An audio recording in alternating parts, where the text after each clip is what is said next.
নমস্কার সকলকে, আমি পায়েল। আমার নতুন একটা ভিডিওতে তোমাদের সকলকে স্বাগত জানাই। আজকে আমরা স্বাধীন ভারতের শিক্ষা কমিশনগুলোকে দেখে নেব।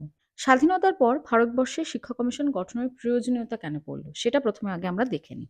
১৯৪৭ সালে ভারত স্বাধীনতা লাভের পর দেশের পরিবর্তিত পরিস্থিতিতে শিক্ষা ব্যবস্থাকে ঢেলে সাজানোর উদ্দেশ্যে এই শিক্ষা কমিশনগুলো গঠন হয়েছিল। আধুনিকীকরণ শিক্ষা ব্যবস্থার জাতীয় উন্নয়নের সঙ্গে সামঞ্জস্য রাখার জন্য পরপর কতগুলো শিক্ষা কমিশন গঠন করা হয়েছিল। স্বাধীন ভারতে এই শিক্ষা কমিশনগুলো গঠন হয়েছিল সাধারণত দেশের প্রয়োজনে শিক্ষা ব্যবস্থাকে নতুন করে সাজিয়ে তুলতে, শিক্ষার মান উন্নত করতে এবং ভারতবর্ষে একটি শক্তিশালী, আধুনিক এবং অন্তর্ভুক্তিমূলক শিক্ষা ব্যবস্থা গড়ে তোলার জন্য স্বাধীনতার পরে শিক্ষা কমিশনগুলো গঠন হয়েছিল। এবার স্বাধীন ভারতের প্রথম শিক্ষা কমিশন কি ছিল? রাধাকৃষ্ণন কমিশন। স্বাধীন ভারতের প্রথম শিক্ষা কমিশন এবং এটাকে আমরা উচ্চ শিক্ষা সংক্রান্ত প্রথম শিক্ষা কমিশনও বলে থাকি। কবে গঠন হয়েছিল? ১৯৪৮। কে গঠন করেছিলেন? ডক্টর সর্বপল্লী রাধাকৃষ্ণন। ডক্টর সর্বপল্লী রাধাকৃষ্ণন ছিলেন স্বাধীন ভারতের প্রথম উপরাষ্ট্রপতি এবং দ্বিতীয় রাষ্ট্রপতি। তিনি ছিলেন একাধারে শিক্ষাবিদ, দার্শনিক, অধ্যাপক এবং তার জন্মদিনটাই আমরা শিক্ষক দিবস হিসেবে পালন করি। ডক্টর সর্বপল্লী রাধাকৃষ্ণন ১৯৪৮ সালে প্রথম ভারতীয় শিক্ষা কমিশন গঠন করলেন, রাধাকৃষ্ণন কমিশন। তার নাম অনুযায়ী কমিশনের নাম হলো রাধাকৃষ্ণন কমিশন। এবার এর উদ্দেশ্য কি ছিল? কেন এই রাধাকৃষ্ণন কমিশন গঠন করা হয়েছিল? বিশ্ববিদ্যালয় তথা উচ্চশিক্ষায় পাঠ্যক্রম ও শিক্ষার মান উন্নয়নের জন্য। এবার আমরা এই রাধাকৃষ্ণন কমিশনের সুপারিশগুলো পড়ে নিই। উচ্চশিক্ষা নিয়ন্ত্রণের জন্য এই কমিশন প্রথম ইউজিসি গঠনের প্রস্তাব দেয় এবং এই ইউজিসিটা কবে গঠন করা হয়? ১৯৫৬-তে ইউজিসি গঠন করা হয়েছিল। এই যে বিশ্ববিদ্যালয় কমিশন আমরা বলছি না, বিশ্ববিদ্যালয়গুলি যেন স্বাধীনভাবে পরিচালিত হয়। বিজ্ঞান, সাহিত্য, দর্শন এগুলোর উপর জোর দেওয়া হয়, নারী শিক্ষার উপর জোর দেওয়া হয়।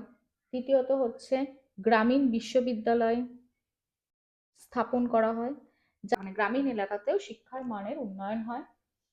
শিক্ষক প্রশিক্ষণের বিষয়ে জোর দেওয়া হয়, তাদের বেতন বৃদ্ধি, শিক্ষক প্রশিক্ষণ, শিক্ষক নিয়োগ এবং গবেষণার কাজে সুযোগ বৃদ্ধি করা হয়।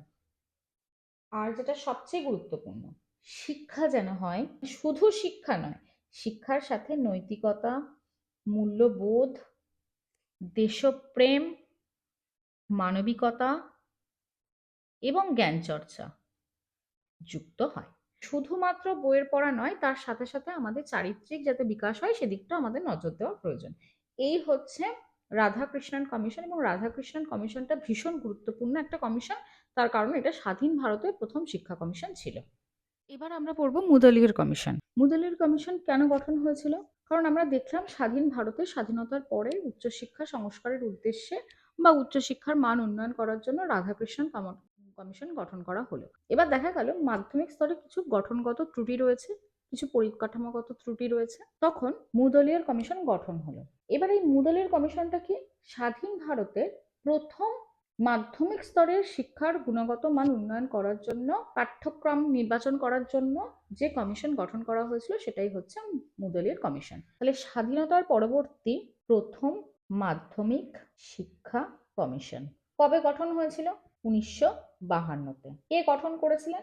ডক্টর এ লক্ষণ স্বামী মুদালিয়ার, এবং ওনার নাম অনুযায়ী এই কমিশনের নাম হয়েছিল মুদালিয়ার কমিশন। কেন গঠন করেছিলেন? এর উদ্দেশ্য কি ছিল?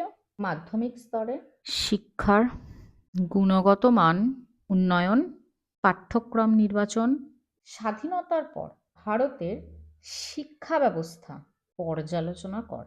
এবার আমরা এই মুদালিয়ার কমিশনের সুপারিশগুলো দেখে নিই। তোমরা একটু খেয়াল করে দেখবে, আমরা স্বাধীনতার পূর্বেই হোক বা স্বাধীনতার পরে প্রত্যেকটা শিক্ষা কমিশনের সাধারণত সুপারিশগুলো কিন্তু একই রকম। শিক্ষক প্রশিক্ষণ, নারী শিক্ষার বিস্তার, এর শিক্ষার মান উন্নয়ন, সেটা মাধ্যমিক স্তরে হলে মাধ্যমিক স্তরে শিক্ষার মান উন্নয়ন বা উচ্চশিক্ষার ক্ষেত্রে উচ্চশিক্ষার মান উন্নয়ন। প্রত্যেকটা ক্ষেত্রে কিন্তু আমাদের সুপারিশগুলো প্রায় খানিকটা কিন্তু একই। তাহলে সাধারণত তোমরা যদি এগুলো কোনগুলো কমন আছে সেগুলো তোমরা একটু দেখে নাও, তাহলে অন্ততপক্ষে তোমরা দুটো তিনটে বলে আসতে পারবে যে এই শিক্ষা কমিশনের উদ্দেশ্য কি ছিল।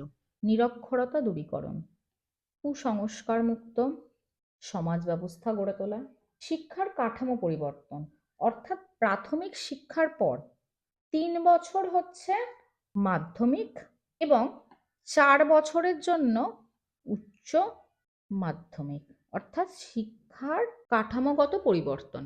3 বছরের জন্য মাধ্যমিক এবং 4 বছরের জন্য উচ্চ মাধ্যমিক স্তরের সুপারিশ করলো।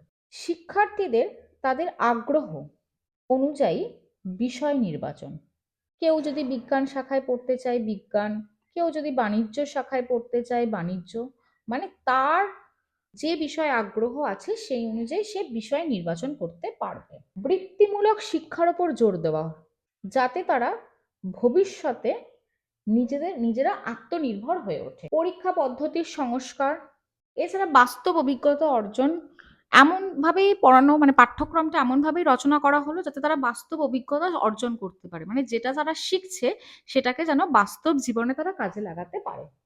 এবার আমরা একটা গুরুত্বপূর্ণ কমিশন পড়ব, সেটা হচ্ছে কোঠারি কমিশন।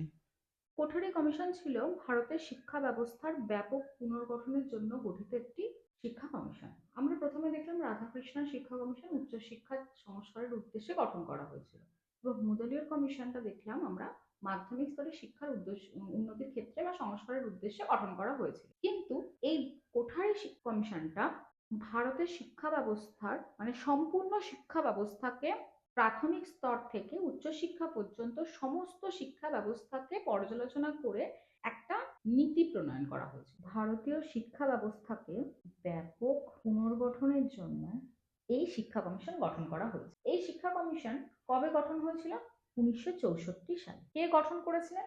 দৌলত সিং কোঠারি, যাকে আমরা ডিএস কোঠারিও বলে থাকি। এবার এই কোঠারি কমিশনের উদ্দেশ্য কি ছিল, কেন গঠন করা হয়েছিল? ভারতের প্রাথমিক স্তর থেকে একদম উচ্চ স্তর পর্যন্ত সমগ্র শিক্ষা ব্যবস্থাকে সব দিক থেকে পর্যালোচনা করে একটা নীতি প্রণয়ন করার উদ্দেশ্যে কিন্তু এই কোঠারি কমিশন গঠন করা হয়েছিল। কোঠারি কমিশন স্বাধীন ভারতের তৃতীয় শিক্ষা কমিশন, এবং এর অপর নাম, মানে একে আমরা জাতীয় শিক্ষা কমিশনও বলে থাকি। এটি ছিল প্রথম পূর্ণাঙ্গ ও সমন্বিত জাতীয় শিক্ষা নীতি। পূর্ণাঙ্গ এবং সমন্বিত জাতীয় শিক্ষানীতি বলা হচ্ছে কেন? কারণ এখানে মাধ্যমিক স্তর, প্রাথমিক স্তর, উচ্চ স্তর সমস্ত ক্ষেত্রে কিন্তু আমূল সংস্কার ঘটানো হয়েছিল, এবং এখানে নারী শিক্ষা, কারিগরি শিক্ষা, বৃত্তিমূলক শিক্ষা, শিক্ষকের মান উন্নয়ন, বিভিন্ন বিষয় কিন্তু পর্যালোচনা করা হয়েছিল। এর সুপারিশগুলো দেখে নিই। কাঠামো, মুদালিয়ার কমিশনে বলা হলো প্রাথমিক শিক্ষার পর মাধ্যমিক শিক্ষা 3 বছর এবং 2 বছর হচ্ছে উচ্চ মাধ্যমিক শিক্ষা, কিন্তু এখানে শিক্ষা ব্যবস্থাটাকে করে নেওয়া হলো 10+2+3, অর্থাৎ মাধ্যমিক শিক্ষার জন্য 10 বছরের জন্য স্কুল, এই দুইটা হচ্ছে উচ্চ মাধ্যমিক, আর 3টা হচ্ছে উচ্চ মাধ্যমিকের পর স্নাতক ডিগ্রি, যেটাকে আমরা গ্র্যাজুয়েশন বলে থাকি। এরকম একটা কাঠামো এর কমিশনের সুপারিশ ছিল। বিনামূল্যে বাধ্যতামূলক শিক্ষা কত বছর পর্যন্ত? 14 বছর পর্যন্ত। 14 বছর পর্যন্ত সমস্ত শিশুর বিনামূল্যে বাধ্যতামূলক শিক্ষার ব্যবস্থা করা। ত্রিভাষা শিক্ষা, অর্থাৎ মাতৃভাষা শিক্ষা এবং হিন্দি ও ইংরাজি ভাষায় শিক্ষা। তাহলে ত্রিভাষা মানে হচ্ছে যেখানে যা মাতৃভাষা, যেমন আমাদের এখানে মাতৃভাষা বাংলা, এছাড়া হিন্দি ভাষা ও ইংরাজি ভাষায় শিক্ষার ব্যবস্থা করতে হবে। শিক্ষার গুণগত মান উন্নয়ন, গ্রামীণ আর শহরের শিক্ষায় যে বৈষম্য রয়েছে সেই বৈষম্যকে দূর করা। শিল্প, কৃষি, হস্তশিল্প ভিত্তিক শিক্ষার ব্যবস্থা করা। নারী শিক্ষার কথা তো আগেই বললাম যে নারী শিক্ষা, বৃত্তিমূলক শিক্ষার উপর এখানে জোর দেওয়া হয়েছিল। এই কোঠারি কমিশনের সুপারিশেই কিন্তু প্রথম জাতীয় শিক্ষানীতি 1968 গঠন করা হয়েছিল। শিক্ষাক্ষেত্রে বরাদ্দ রাখা হয়েছিল কতটা? জাতীয় আয়ের 6% শিক্ষাক্ষেত্রে বরাদ্দ করা হয়েছিল।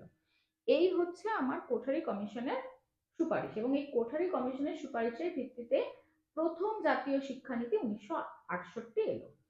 এই যে কোঠারি কমিশন গঠিত হয়েছিল, এটা ছিল ভারতবর্ষের প্রথম বিস্তৃত শিক্ষা কমিশন, যা শিক্ষা ব্যবস্থার আধুনিকরণ এবং বিকাশের একটা ভিত্তি স্থাপন করেছিল, এবং ভারতের শিক্ষাক্ষেত্রে এক নতুন দিক নির্দেশনাও দিয়েছিল এই কোঠারি কমিশন।